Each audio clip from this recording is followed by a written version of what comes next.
ఈనాడు వార్తల్లో ఒక ప్రధానమైనటువంటి చర్చ ఏంటంటే హరీష్ రావు గారు ఒక వ్యాఖ్య చేశాడు.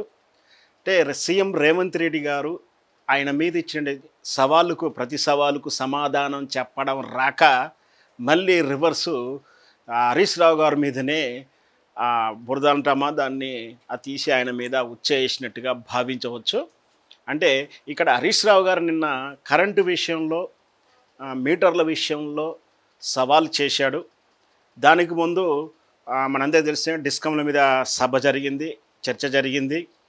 దాంట్లో రాబోయేటి రోజుల్లో ఉచిత కరెంటును ఎత్తివేయడం కానీ, ఉచిత కరెంటును తగ్గించడం కానీ, రైతుకు కూడా వ్యవసాయానికి కూడా 3 గంటలు 2 గంటలు 1 గంటే చాలు అని చెప్పేసి డిస్కస్ చేసినటువంటి కాంగ్రెస్ విధానం అని చూసాం. ఇవన్నీ కూడా తెలంగాణలో కరెంటుని ఆదానిపరం చేయడానికి, మీటర్లు పెట్టడానికి, ఉచిత కరెంటుని ఎత్తివేయడానికి కుట్ర జరుగుతూ ఉంది.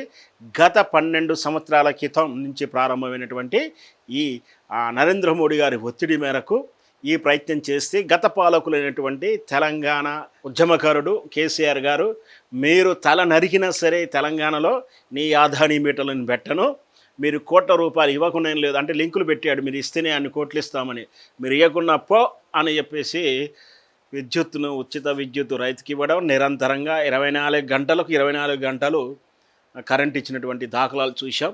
కానీ ఆ స్కీమ్ని ఎత్తివేసే ప్రయత్నాలు, దానికి ఆ వ్యవస్థను నిర్వీర్యం చేయడానికి, నష్టాల్లోకి చేయడానికి ప్రయత్నాలు జరుగుతున్న అనుమానాలు ఉన్నాయి. అందుకే బీఆర్ఎస్ పార్టీ గట్టిగా విభేదించింది రేవంత్ రెడ్డి గారి నిర్ణయం మేరకు. మీరు నిజంగా ఉచిత కరెంటు మీటర్ పెట్టమని, ఉచిత కరెంటు ఎత్తివేయనని చెప్పి ప్రామిస్ చేయండి అని అంటే, నేను ఎన్నికల ముందు పెడితే ఎన్నికలకే పోనని చెప్పి రేవంత్ రెడ్డి గారు అన్నారు. వీళ్ళేమో అది ప్రమాణం చేయి చెప్పని హరీష్ రావు గారు అంటే, మళ్ళీ అది ఇది కాదు ప్రమాణం చేయాల్సింది, హరీష్ రావు గారు నువ్వు కేసీఆర్ తోడే ఉంటావా, బీజేపీలో కలుస్తావు, గది చెప్పు నాకు ముందు అంటూ చిట్ చాట్లోనే అన్నాడో లేదో డైరెక్టు ప్రెస్కే రెఫర్ చేశాడో తెలియదు. కానీ రేవంత్ రెడ్డి గారు మళ్ళీ ఒకసారి వ్యాఖ్యలు చేయగానే దానికి కౌంటర్గానే హరీష్ రావు గారు నా పుట్టక నా ప్రయాణం బీఆర్ఎస్తోనే అంటూ మళ్ళొక వ్యాఖ్యలు చేస్తూ ప్రెస్ నోట్ రిలీజ్ చేశాడు. ఏమిటి అంటే మాటలు, దీని అర్థం ఏంటంటే మొదటి నుంచే కూడా ఒక మైండ్ గేమ్ ఆడడం అనేది రేవంత్ రెడ్డి గారికి వెన్నతో పెట్టినటువంటి ఆ పచ్చని ఎల్లో విద్య అది. అయితే దానిలో భాగంగానే ఎప్పటికి కూడా బీఆర్ఎస్లో హరీష్ రావు వెళ్ళిపోతాడు, కుంపడి పెడతాడు, ఈయన షిండే అన్నాడు, మరొక వెన్నుపోటు ఆ రోజుల్లో తెలుగుదేశం పార్టీకి అల్లుడు రూపంలో వెన్నుపోటు పొడిచి చావుకు కారణమైనటువంటి ఆ కుటుంబాల నేపథ్యం కథని ఈ బీఆర్ఎస్ హరీష్ రావు కంటగట్టే నేపథ్యం. చాలా ప్రయత్నాలు చేసినా కూడా కష్టాల్లో కూడా ఎదురుండి ఇప్పటికి కూడా కాళ్ళకు బల్పం కట్టుకొని బీఆర్ఎస్ పార్టీ నమ్ముకున్న ప్రజల కోసం పోరాడుతానో, తెలంగాణ ప్రజల పోరాడుతున్న విధానం మనందరికీ తెలిసిందే. అయితే హరీష్ రావు గారు పార్టీ మారుతారని చాలా సందర్భాలు, అంటే తెలంగాణ రాకముందు కాంగ్రెస్ పార్టీ హయాంలో, వైఎస్ రాజశేఖర హయాంలో కొంతమందిని బీఆర్ఎస్ పార్టీని కొనుగోలు చేసి పార్టీ జంపు చేయించుకుని తీసుకుని విధానం మనకు గుర్తే ఉంది. అప్పుడు హరీష్ రావు వెళ్ళిపోతాడు, ఈటల రాజేందర్ వెళ్ళిపోతాడు, చాలా కథనాలు విన్నాం. నిజంగా కూడా ఆనాడు వైఎస్ రాజశేఖర రెడ్డి గారు చాలా ఒత్తిడి చేసిన మాట వాస్తవం. హరీష్ రావు గారు తలొగ్గాడని చెప్పి ప్రచారం చేసిన కానీ ఎట్టి పరిస్థితుల్లో తలబిరుసుగా తల ఎగ్రయ్యారు. ఎప్పుడు కూడా వినడం నిదానంగా వింటారు, ఎందుకంటే రాజకీయంలో ఆ చరిత్ర పని చేయాలి. చల్ నేను రానుపో అని చెప్పడం అనడమో, మీరు నా గడప దొక్కొద్దనడం అంటే ఎవరు కూడా చేయరు. విన్నాడు, ప్రపోజల్ వింటాడేమో, విని ఉండొచ్చు, అంత మాత్రాన పార్టీకి వెళ్ళిపోయాడని అనుకోవడం పిచ్చి భ్రమ. అంటే మీరు హరీష్ రావుతో మైండ్ గేమ్ ఆడింది కాదు, హరీష్ రావు గారే ఆనాడు వైఎస్ రాజశేఖర గారితో మైండ్ గేమ్ ఆడాడు.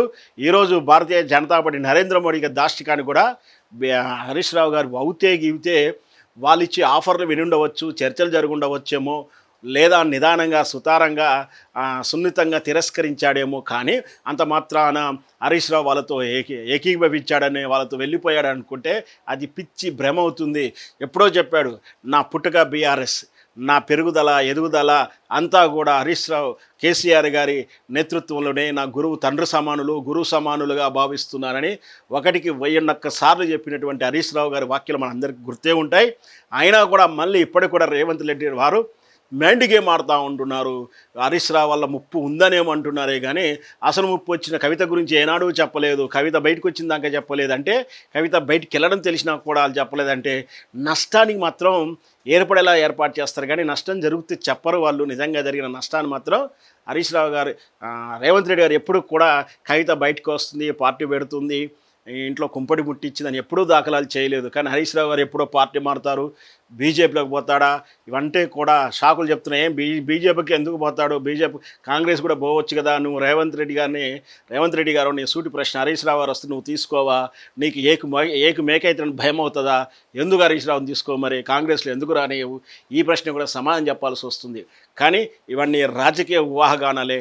స్పష్టంగా చెప్తున్నాడు హరీష్ రావు గారు, నా ప్రయాణం అంతా కూడా కేసీఆర్ గారితోటే ప్రారంభమైంది, కేసీఆర్ తోటే ఉంటుంది, నా కర్మభూమి కూడా బీఆర్ఎస్ అవుతుంది. కర్మభూమి అంటే మనందరూ తెలిసింది కదా, వ్యవహారికంగా కర్మభూమి అంటే ఎలా వాడతామో, అంటే ఇక్కడే నా జీవితం సార్థకమైపోతుంది, ఈ భూమిలోనే, ఈ మట్టిలోనే, ఈ నేలలోనే, ఈ భారతీయ రాష్ట్రీయ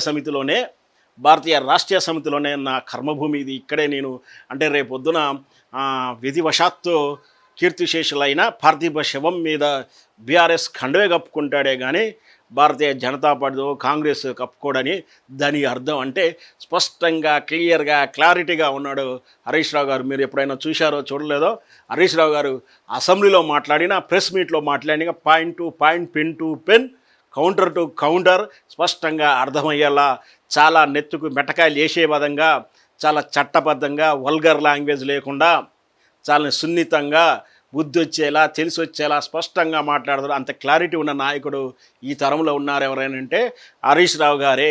ఈ హరీష్ రావు గారితో మీరు మైండ్ గేమ్ ఆడితే మిమ్మల్ని కబడ్డీ ఆడుకుంటాడే కానీ ఈయన ఎక్కడ కూడా మీకు దొరకడు. ఖచ్చితంగా హరీష్ రావు గారితో పెట్టుకోవడం అంటే మీ తల మీరు కొరుక్కున్నట్టే అని చెప్పి ఒక రాజకీయ విశ్లేషకుడిగా నా అభిప్రాయం తెలియజేస్తున్నాను. చూద్దాం మరి హరీష్ రావు గారి విషయం మీద మళ్ళీ రేవంత్ రెడ్డి గారు ఏమైనా అంటారా, లేదు ఇంకేదన్నా కొత్త కథనాలు క్రియేట్ చేసుకొస్తారో వెయిట్ చూద్దాం.